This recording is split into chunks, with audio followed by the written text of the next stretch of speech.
So you've gone to swap meets, garage sales, eBay, whatever, and you've landed yourself a Stanley No. 5 jack plane. What do you do with it now?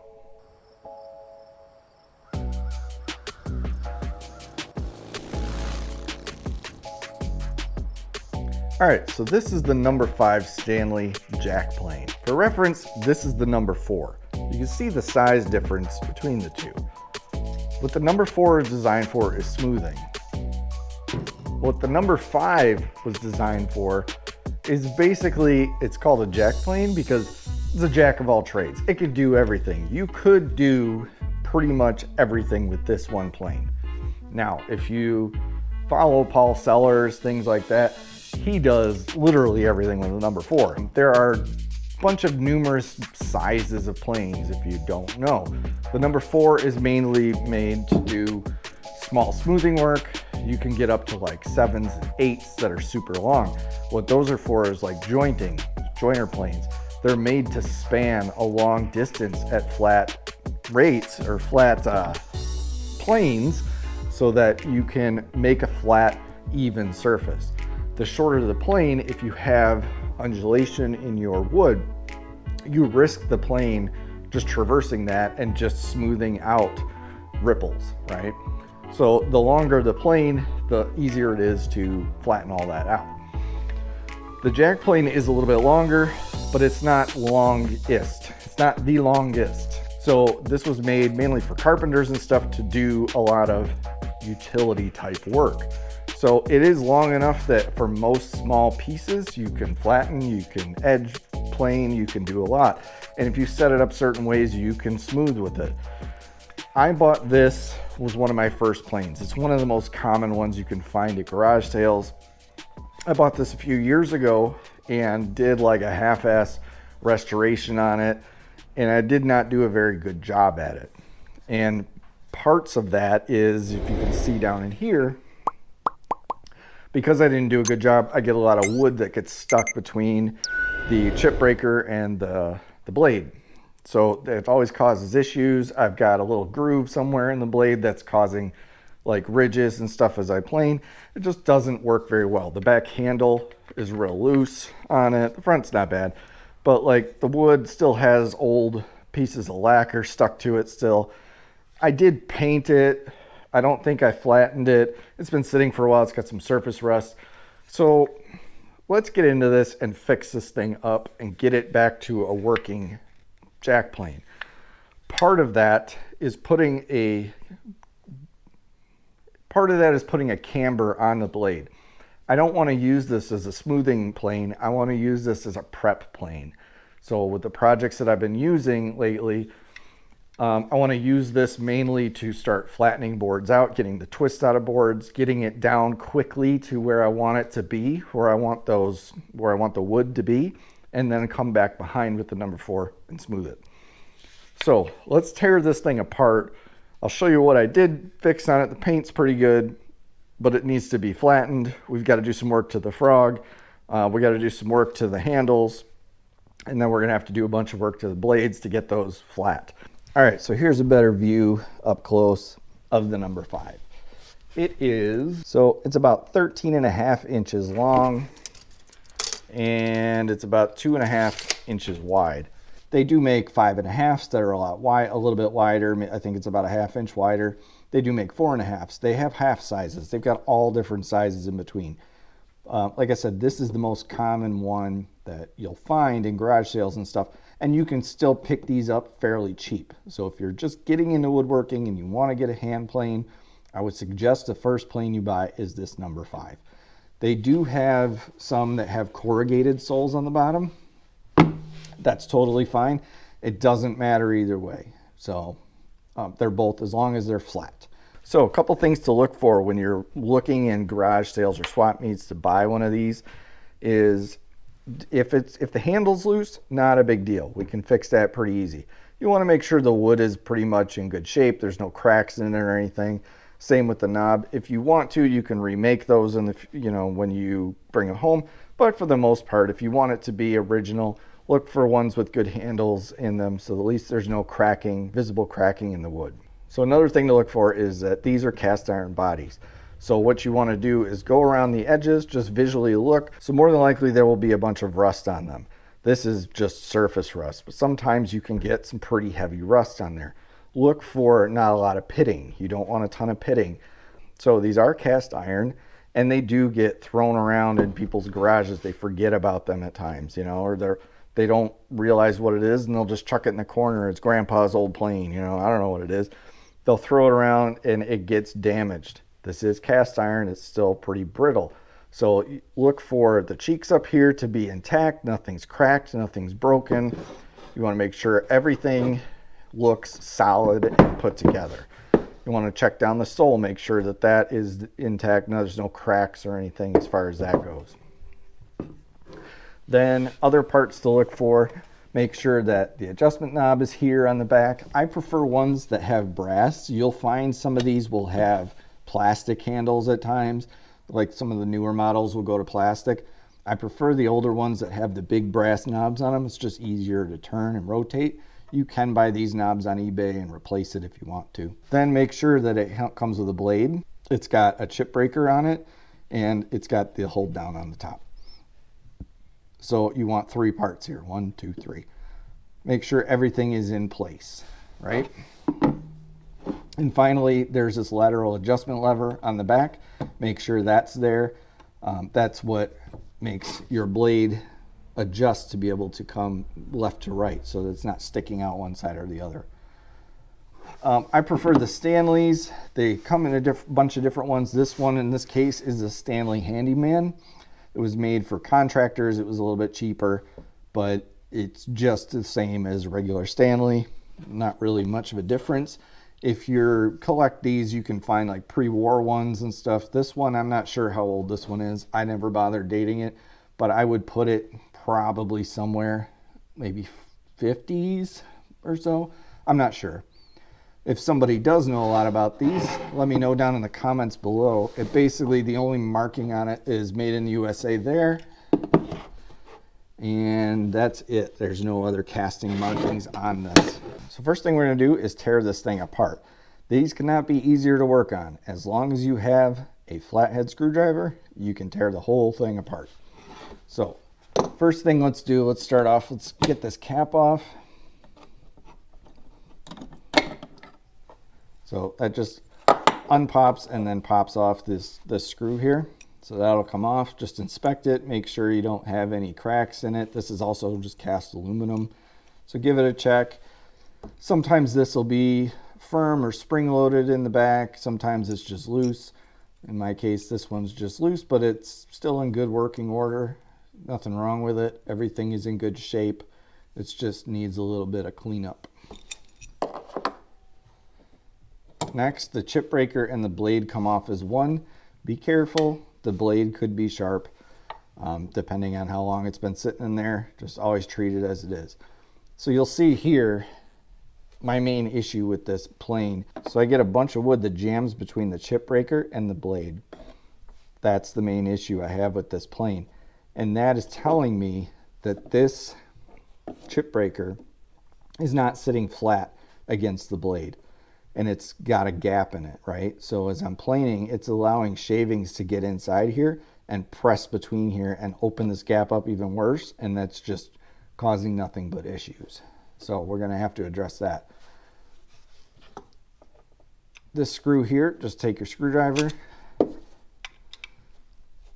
loosen it up a little bit.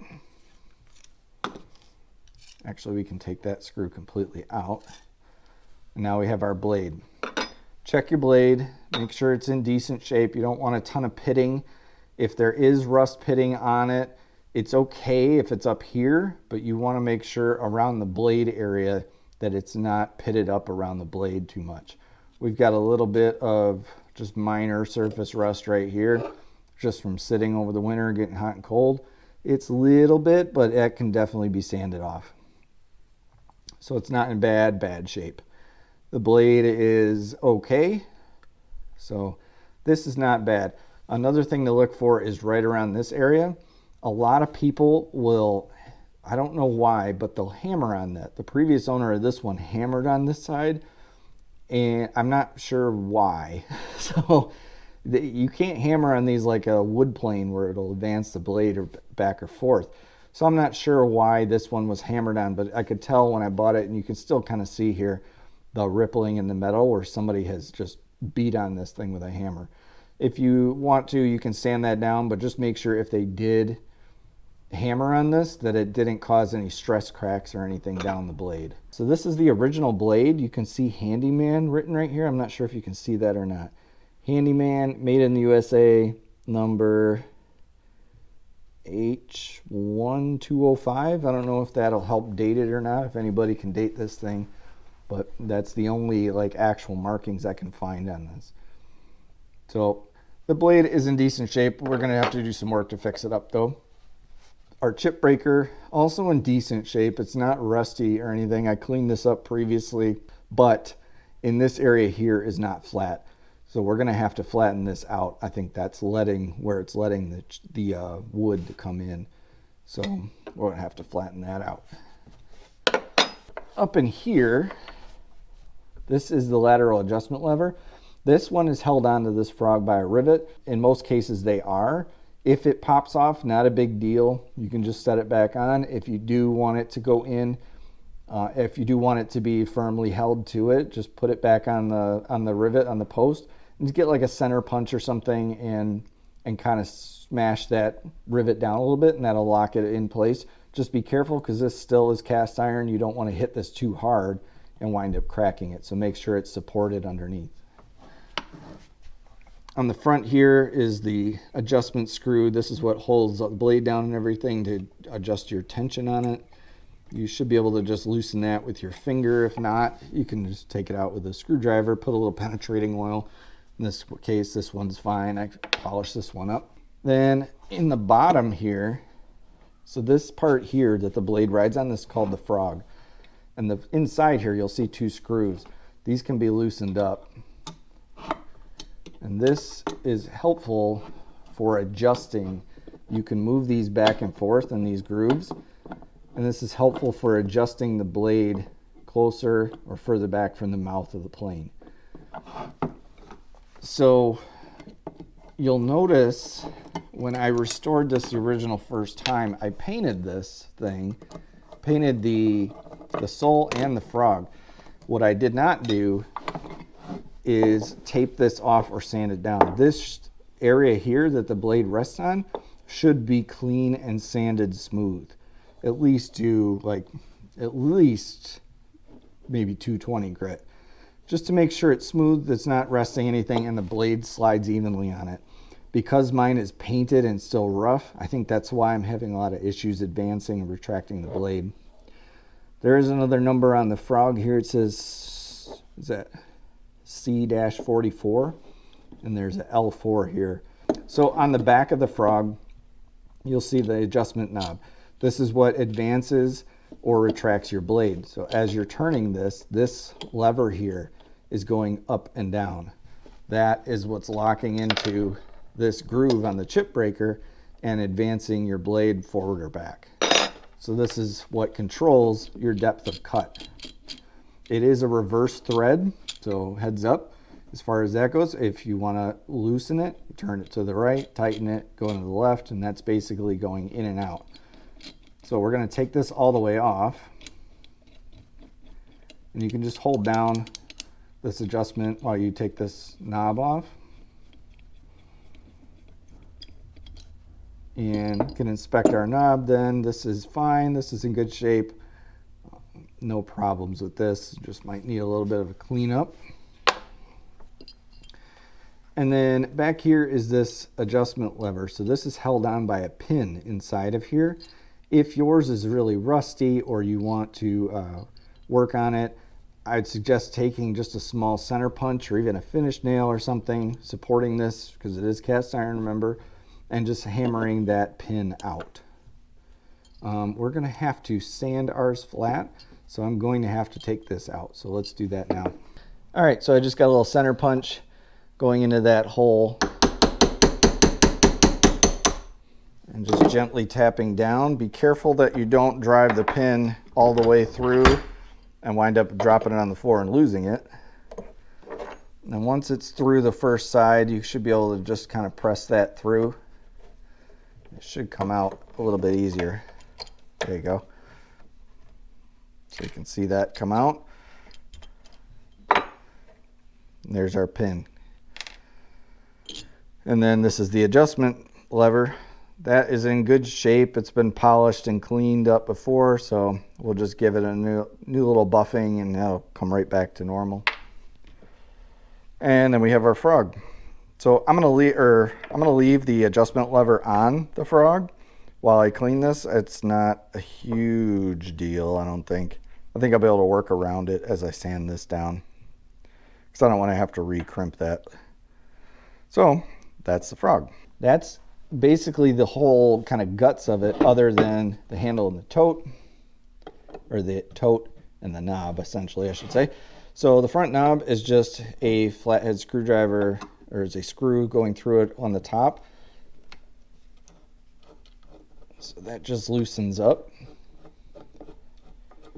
And it's a screw going all the way through the bottom. So you can take that out. This is the inside. They do sell these if yours is bent or missing or whatever. They do. You can find these on Amazon or eBay or whatever, but essentially this is just a nut on the side with a threaded rod on both sides, and that will help you get that down. Now, for instance, if this handle was loose on here and it was wobbling, but you've tightened this thing down as much as you can, basically the knob, or basically this rod is a little bit too long. So you can take this on a grinder and kind of grind one side down just a little bit, not too much, but just a little bit, and that'll be enough to get enough torque, or enough, that'll basically be enough taken off to tighten this down solid again. So this is in good shape. It's cleaned up last time. It's still looking fine. The knob is in good shape as far as structure wise goes, but I did throw like a cheap coat of stain on this, but it still has a lot of the old lacquer on top of it. So what we're going to do is we're going to sand this knob down to bare wood and put a new finish on it to kind of match our number 4. And then the last thing to take off is the back tote. So it's basically the handle. So you can see ours is loose here.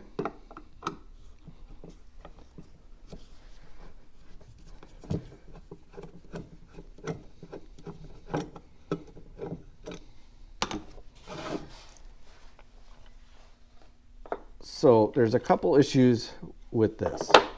I don't know if you can tell on camera, but this rod is bent a little bit. So we're going to try our best to straighten it back out. But it's not imperative. As long as you can get tight down on it, it'll be fine. It's just a little bit of a bow, but I'm going to try to straighten this out. Other than that, this thing is in pretty good shape. There's a little bit of kind of mushrooming on the slot where the screw is, just from over the years, people not putting enough tension, slipping the screwdriver out. But for the most part, it's in decent shape. It is a bit long though, so we're going to have to use our trick of kind of grinding this down a little bit so we can really get some torque down on this handle. This handle, same as the knob, it's got some lacquer on spots. You know, I just kind of gave it a quick sand and threw some stain on it before, but we're going to do it right this time. Sand it down to bare wood, put a good finish on it. And then as far as the sole of the plane goes, there is C74.5 written on where the frog goes. Not sure if that helps anybody date this thing or not. And 1C on the handle here. So this is in fairly good shape. The paint just needs to be, we'll wipe it down, we'll clean it up a little bit. But I'm not going to repaint it. But on the outside of the sole, we've got some surface rust here. We've got some surface rust there. I'm not sure how flat this is. I don't think I did a very good job flattening it the first time, because I can see some dark spots here and there. So we're going to sand this down and get it nice and flat. We'll put some machine finish wax on it so that it'll slide nice and protect it a little bit better. But other than that, this is in fairly good shape. So these are all the parts for the plane that we're going to restore and clean up and fix. Let's get started. All right, so I've got the screw that holds the handle on in the vise. I just crimped it down so I could get this top screw off. I want to see where our our twist is in this rod. So you can see it's definitely bent, but not horribly. So right in here needs to come in the vise, and then we just gotta tweak it back a little bit. So I'm gonna come over to my metal vise now, find the high spot, lay it down on the anvil, just try to give it a little love tap.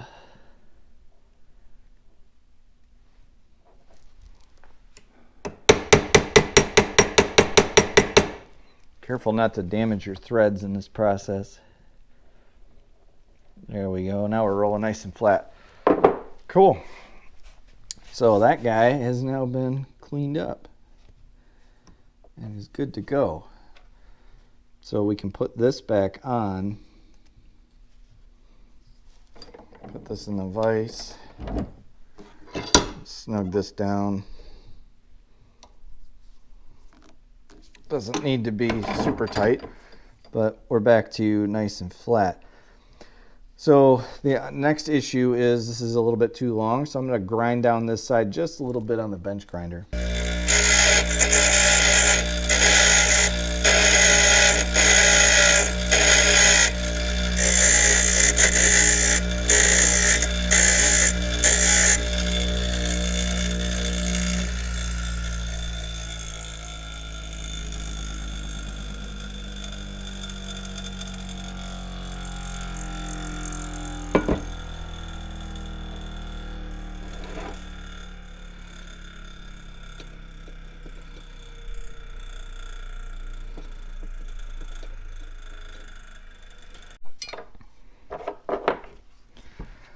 So if you see on the front here, the casting has this like ridge built into it that this knob sits inside of. And that helps so you don't get a lot of wiggle or anything, right? It locks it in place. Some of the older planes had a ridge that this handle sat in, and that helped it, right? But on these cheaper versions, they didn't do so much around that. They just had this little knob that sits in that hole. But over time, as you're using it, you get a little bit of that wiggle. I don't know that there's really much I can do about that other than making a new handle or something, or I could maybe make an insert to go in there and re-drill it out. I don't know that that's really going to bother me. So we're going to live with it. Once I tighten it down, it's not terrible. So I think that'll be just fine. So I would say the screw has been adjusted. So that is part 2 done. So both of our screws are in good shape. Let's see what else needs cleaning.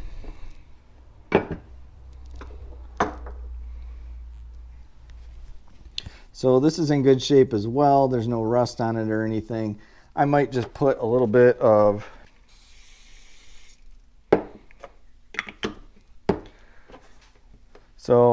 the parts that just need a little bit of light rub down, they're pretty good shape here. I'm just going to rub a little ballistol on them just to keep them, a little bit of coat of oil on just to make sure we don't get any dirt or corrosion or anything on it. So this is looking in good shape. If yours is not, you can sand it if you want a little bit. I would be cautious about taking too much material off here because that's how you'll get a lot of slop as you tighten and loosen as that goes away. So just do light minimal stuff on this to clean it up if yours is not in great shape. This one is looking pretty good though. So that looks good. Let's see. As far as this goes, this is our screw to hold the plane down. We've got a little bit of just nasty dirt and stuff inside of those threads. So I'll just kind of wipe them down. A little more ballast on that, but it's in good shape. So if yours is not, what I would suggest, if your parts are really rusty, put them in a vinegar bath for like 24 hours and it'll eat all the rust off. The metal will come out a little dark, but you can sand it back to a nice shine. If you want to put it on a polishing wheel, which is what I did with this one, you can polish it and clean it up really nice and get that back to like a nice new looking chrome almost finish. This is the screw that holds our blade and our chip breaker together. This one as well is in decent shape. So look for these when you're looking at yours. Make sure that these aren't really tore up from screwdrivers and stuff. You can loosen this with the top cap, right? So you can come in here and fit it in here. A lot of people do that. I'm always very cautious around that because this is still just cast aluminum and it could crack or break.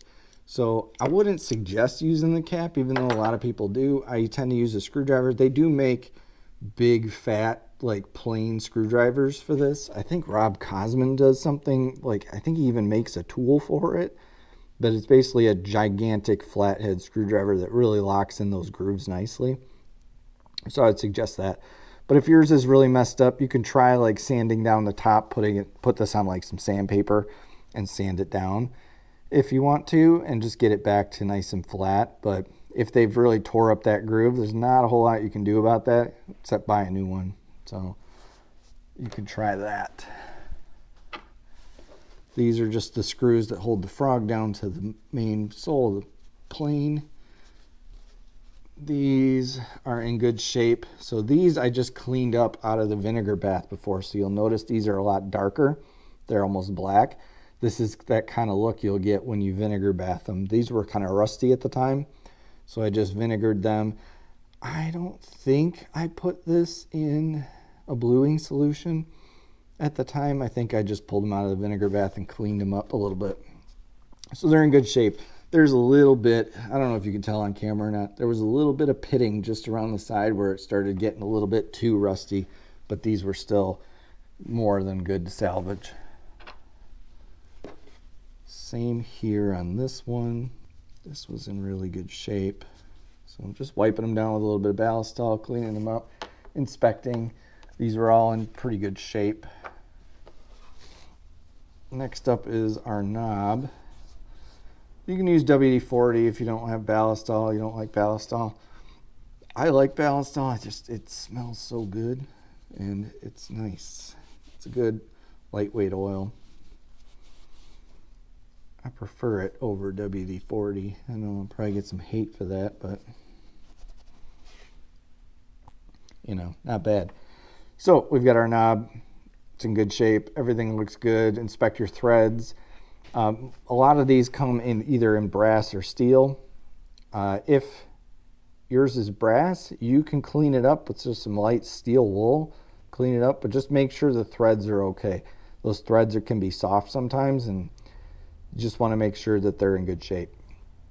Other than that, a little bit of maybe a wire brush or something, if you have that, will clean these up really nicely. Put a little steel wool, barkeeper's friend, whatever you got, and polish that brass up nice. The back is in decent shape. It's a little, old and crusty, but it's not bad. So I think what I'm going to do with this, just to clean it up a little bit, is just run it on the buffing wheel for a minute and just kind of bring this back to a nice shine. The sides is all cast. If you want to sand those down, you can, but that's like a lot of work for not a lot of payoff. I think I did that.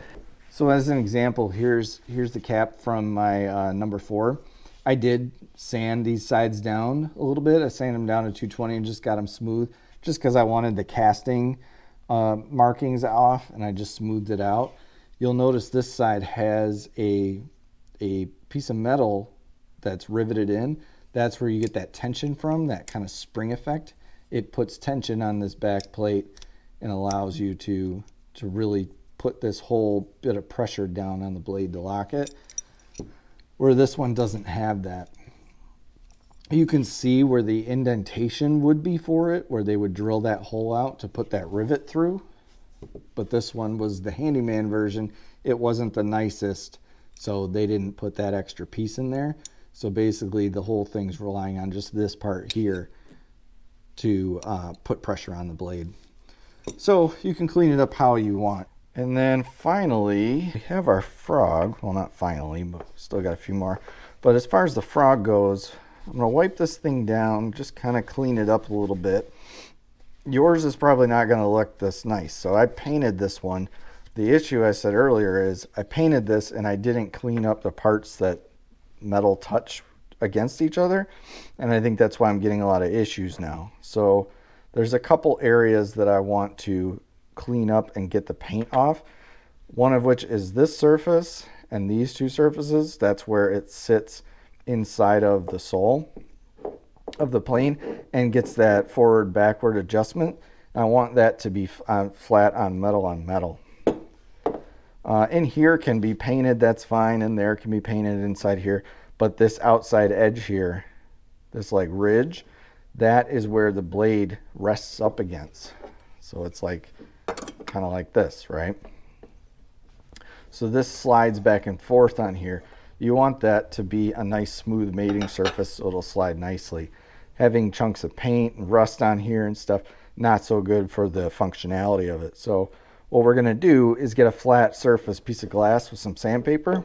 We're gonna lay this down on top and we're gonna sand it down and get this nice and smooth. And then we're gonna do the same down. Can I do that on here? I'll do the same down here, get these two surfaces nice and smooth, and then I'll bring some sandpaper in on the edge and get this smooth as well.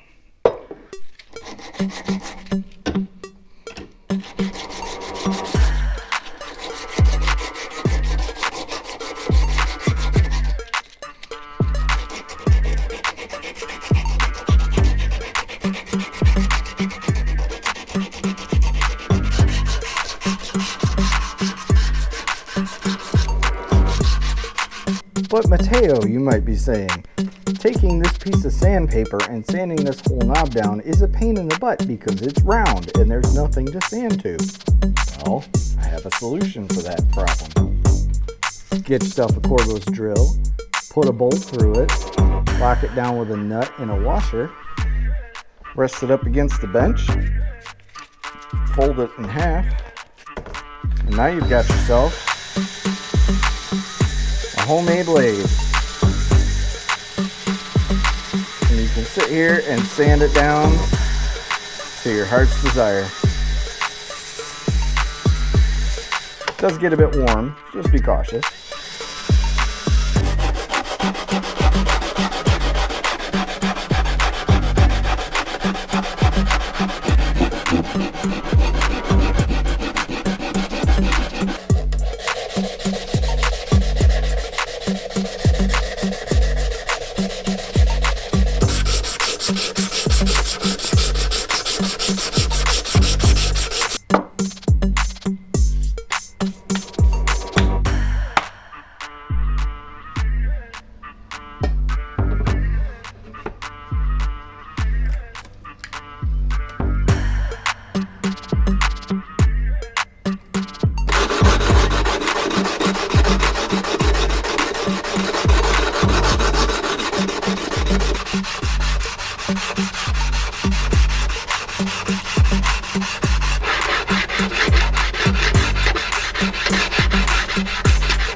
Okay, so we've come across our first issue. Been sanding everything. I sanded the chip breaker and it was flat. Like the edge where I sanded was flat. It took like 5 swipes and so I'm like, something's wrong. So I started focusing on the blade, right? So check this out. Flat piece of glass. Not good. So if I take a flat edge, right, and hold this side down, you can see right there how the blade bends up. This side that's curving away from the blade is the side the chip breaker is mating to. So it should all sit nice with the cap and press against the frog, but I think that bend is just enough for it to be putting enough tension between these two that the chips are breaking through. And that's what's causing that separation where the chips are coming in between. So I need to find a way to put this in the vise and gently try to straighten it back the best I can. Now I checked my number 4. My number 4 still has a little, like just the slightest little bit, maybe a half a mil of warp to it, and I think that's okay, you know, because once everything's compressed, it's fine. But this, you're talking, you know, 2 centimeters or so, maybe, you know, maybe almost a 1/4 inch, to be honest, of warp in this blade. That's no good. So I'm going to try to straighten this thing out, and I think that will solve the problem.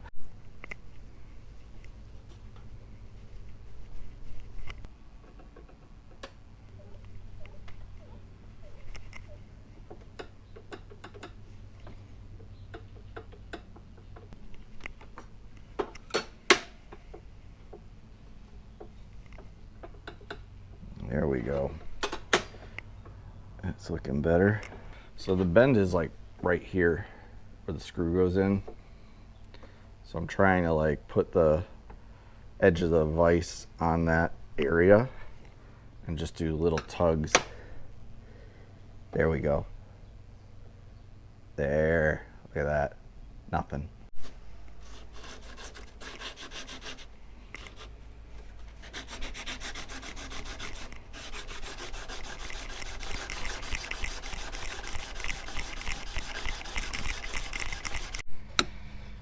All right, so if you can see on there, I established the curve that I want to have on the blade. So what I did was I just took some Sharpie, lined it on it, and then took my compass. I set it to 5 inches, right? So there's a 5-inch span between each point. Then I took this point, set it right on the edge of my blade, like right where it just touches, right? Then buried the other side kind of in my workbench a little bit, and then came through, held the blade so it secure so it didn't move, and then just came through and scribed that into that marker. So that's going to give us a 10-inch diameter curve on the edge of this blade. So what we're going to do now is grind. We're going to go to the grinder and grind this down on both sides very slowly and constantly dipping in water to keep it cool. We don't want to get this too hot. You don't want to get it to where the metal starts turning blue, because then you lose your temper. So we want to very slowly, just very gently take that off down to our radius, and then we'll have to reestablish a bevel on this side, which shouldn't be too hard on the bench grinder. Very slow, and then we'll come back through and refine it with some sandpaper, and then we'll move up to our stones and actually sharpen it. So that is going to give us a very aggressive cut by doing this curve, the camber on the blade. Super aggressive cut. If you don't want such an aggressive cut, use a larger diameter, so maybe go 15-20 inch or something, or even just go straight flat and just bevel just the corners so you don't get it digging in.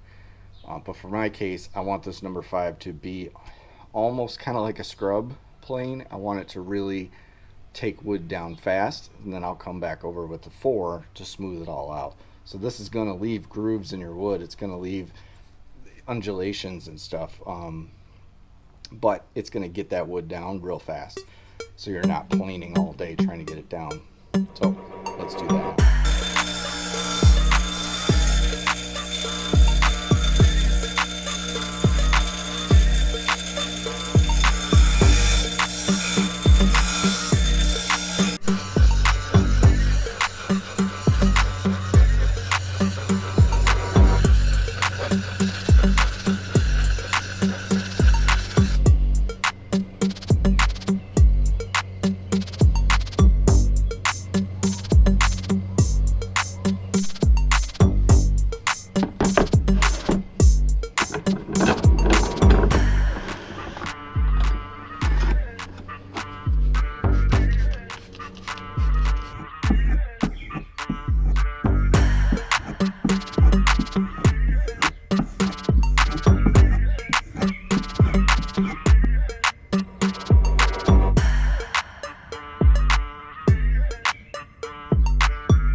All right, so to reassemble this thing, first we got to start with our frog and get that put back together.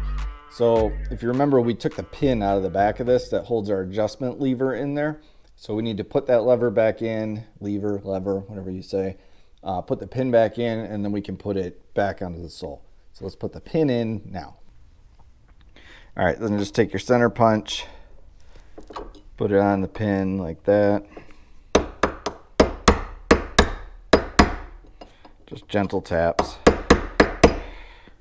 just till it's flush. Make sure everything's sitting straight, looking good. You've got it the right direction. So at this point, you can put your adjustment screw back on. So hold this all the way out. You can use your finger on this side to just hold it. Put your adjustment screw on. Remember, it's a reverse thread, so you want to screw it to the left. Before I do, I'm going to put a little bit of oil on these threads. I've got some knife pivot oil, so it's just a heavyweight oil that I can put on here, and that'll help keep the threads lubricated. As you screw it in, so as you screw this in, you're going to want this lever to kind of sit right in between that. So, and then eventually it just kind of finds its way in there and it won't come out.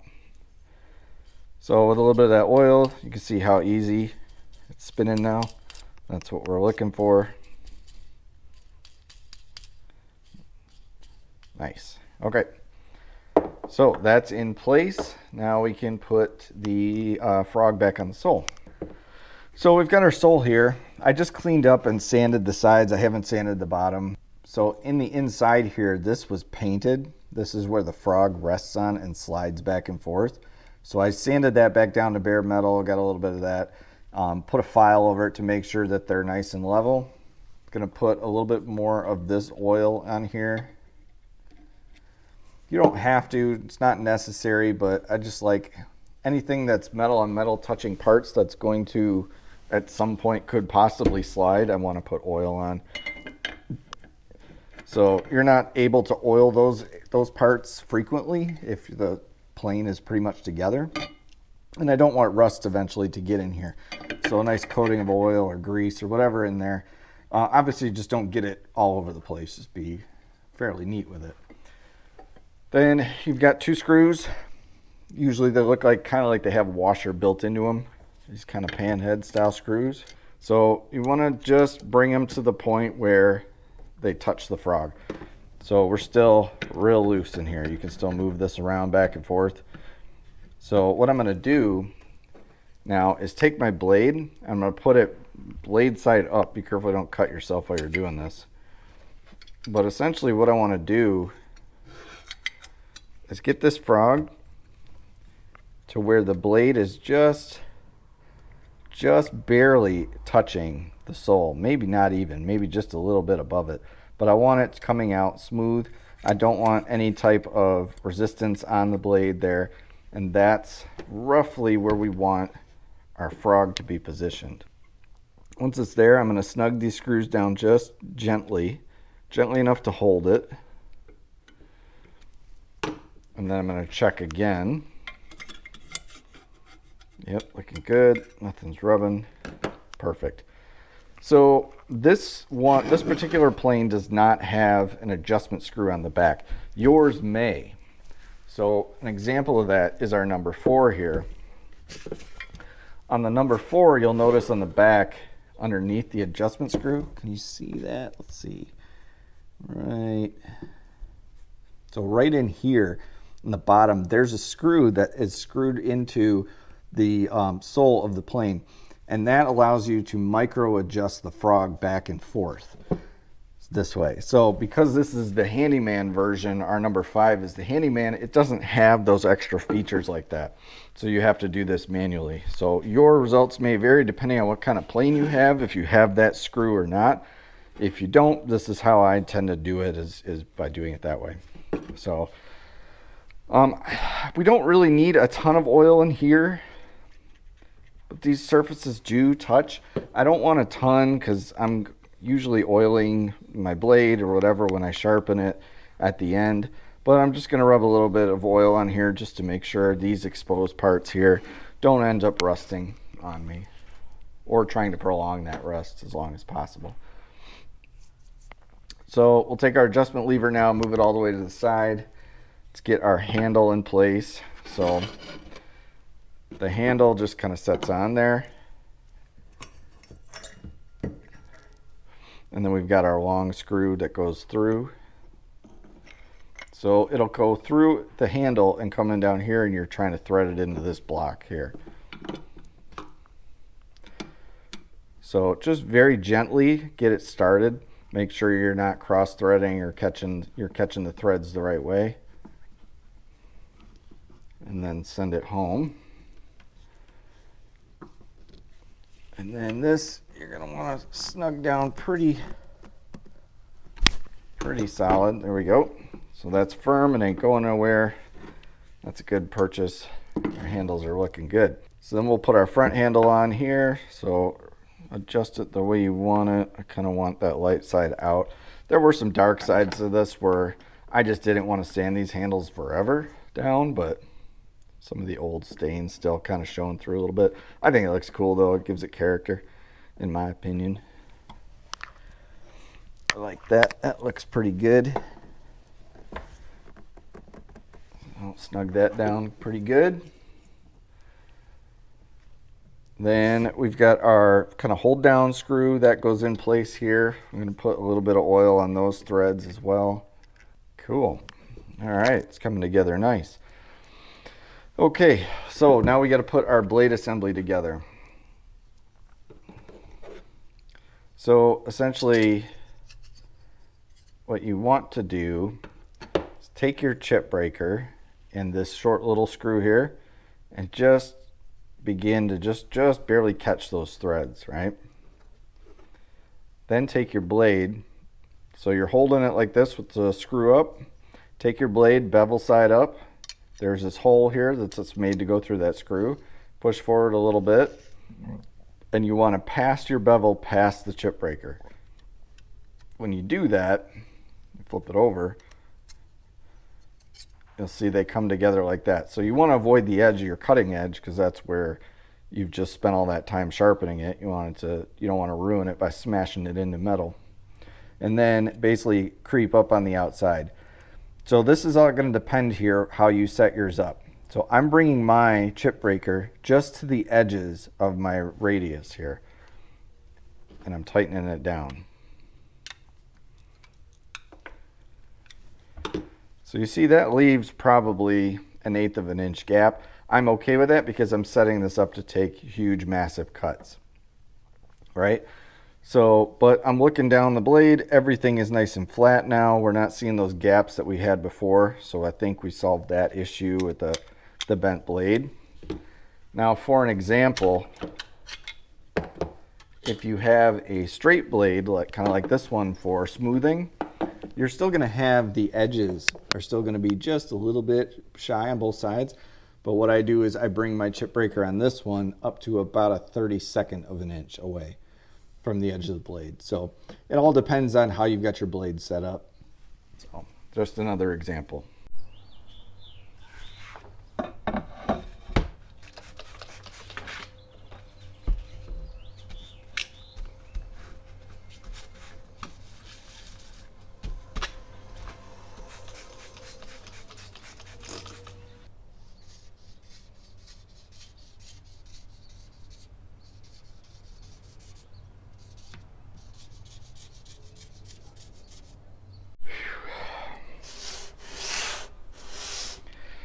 Okay, so after about a half an hour of flattening, if you can see here, we are pretty much flat all the way around. We've got one tiny little spot right here, and then on the back side, this just little bit of an area here where we're still getting marker. I'm not worried about that. I think this is good enough. Where the blade travels and cuts, it's pretty flat. You're talking, you know, tens of thousands of millimeters here, so it's not a whole lot. And I've gone through 3 sheets of sandpaper already, and I'm not interested in flattening anymore, because again, this is mainly going to be a roughing tool for me. So it's as flat as I want it to be. So from here, we're going to clean everything up, get all this metal dust off everything, and then we'll start putting it back together and we'll tune it in. All right, so we're all put back together now. Our bottom is flat, but I want to protect and make this cast iron just a little bit more protected against the elements. So I've got this Renaissance microcrystalline wax polish. I'm going to take some steel wool and I'm just going to rub it on the outside cheeks and the bottom of the plane.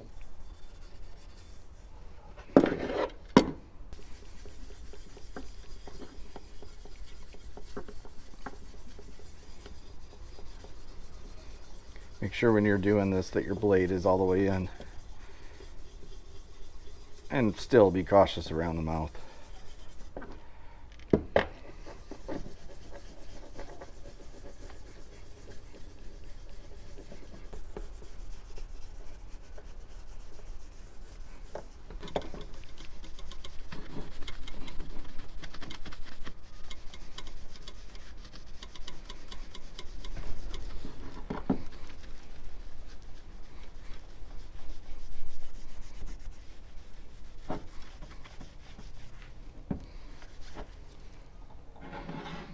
Adjusting this plane, you've got your blade in, your chip breaker, your retention cap, right? Everything's tight.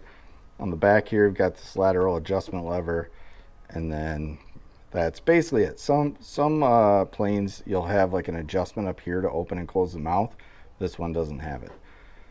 So essentially what you want to do, so flip the plane over, you're looking down the bottom of the plane now, right? Here, can we do that? Here we go. So flip the plane over, you're looking down, this is the bottom of the plane, this is where the blade comes out. You're going to reach underneath and you're going to start screwing the knobs. So you're going to start advancing the blade forward. And if you can see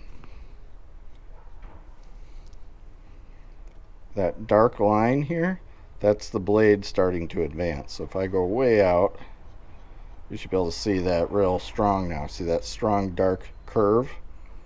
So what you want to do when you're looking down that is see an even amount on both sides. So if you have a flat blade, you don't want one side up higher than the other. If it is, take that lateral adjustment lever and push it towards the high spot. So for example, so if we were way over here, I'm reaching underneath here right now and I'm pushing on that lever towards the high spot. You can see the blade move over. Right about there. Trying to do this on camera. Right about there is center. So then once you're there, start retracting the blade and watching it go evenly on both sides in. Right? This is tough to do. Only got two hands. So start retracting the blade, retracting it until you just have just that little bit sticking out. Keep going down until you see it disappear. It should all disappear at the same time. If you have a curved, if you have like a cambered blade, you're going to see that go from the center down to the middle. You want to make sure that middle goes away last.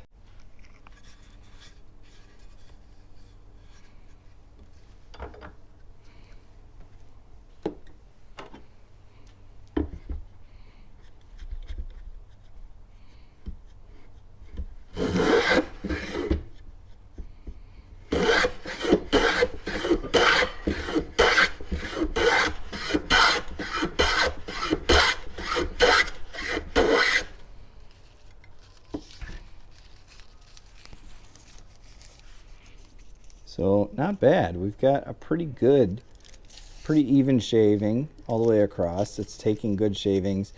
It's fairly thin. We've got a pretty whispery thin shaving over here. But the good part about this cambered blade, you can advance it quite a bit and take a really strong cut. Took that effortlessly, and that is a very thick shaving. So this is great plane for setting up preparing your stock and getting it ready for your project. You want to take something down to a finalized line real fast. This will do it.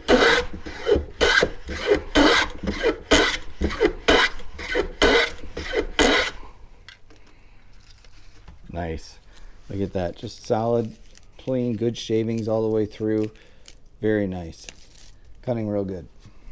All right, so you've gone to the garage sale, swap meet, flea market, whatever, grandpa's garage. You found this number 5 hand plane. You brought it home. You've restored it now. You've brought it back to life, given it a second life. What do you do with it now? This is going to be a workhorse for you. I guarantee it. Number 5, like I said, is the most widely used plane out there. There's most common. You can find these things anywhere for that exact reason. It was used by everyone. It's super common and it's jack of all trades. It can do all kinds of stuff depending on how you set it up. So I set my blade up for this particular one to be almost like a scrub. It's got a very aggressive radius blade on it. It can take off a lot of stock real quickly. If you only have one plane and you want to set it up different, you can get these blades online pretty cheap. You could go find another like broken one that has a good blade in it, get another blade. These Stanley blades were all the same, right? For the most part, unless you got like half sizes and stuff. So have 2 blades, right? Have one with a camber on it that's meant for quick stock removal, roughing out stuff, getting your stock down to workable length, and then set another one up for smoothing. You can easily swap these blades out, and now you've got a plane that can do both, right? So in my case, I've got my number 4, so I use this one for smoothing. But if you just are starting out in woodworking and you only want to get one plane, I highly recommend the number 5 first. It's a great first starter plane. It has enough length that you can still joint things very well. You don't have to worry about following that, undulation in boards. If you have that, it's good enough to span most boards for most projects. Unless you're jointing some really long door or cabinet or something, this is good for most first starter projects. So anyway, this has been a long video, but I wanted to be real detailed in this. I had another video, kind of ASMR style, of setting up this number 4 and bringing this one back. But I wanted to give a little bit more detail throughout this one as I did this. So I hope you enjoyed this content. If you did, comment down below. Let me know what I screwed up, because some people are really good at letting you know how you messed up or said the wrong thing or whatever. But it makes sense in my head. So anyway, tangent. I'm trying to avoid a tangent. Sorry. If you like this type of content, subscribe down below. Give me a thumbs up. Comment. What do you think? Are you getting into woodworking? Have you been a woodworker? Do you do this traditional style of woodworking and use hand planes? So what do you think turned out? I don't know that I'm going to love the handles, honestly. If you followed the channel before, you know I hate lacquered handles. And this one has like polyurethane in it, and it's a little too shiny for me. But I kind of like it. So I like the light wood with like the hints of dark in the areas where the old stain kind of shines through. Kind of neat. I like it. But like I said, that is it for today. Do all the things. I'll see you on the next one. Rough like this. Set one up put one on. All right, so let me advance that blade back in before I cut my finger off. During this process, I'm going to give you the plain truth. This is the best plane ever. Plain and simple. Number 5 is for you. No, that's horrible. These are really bad jokes. It's plain to see the number 5 is the best.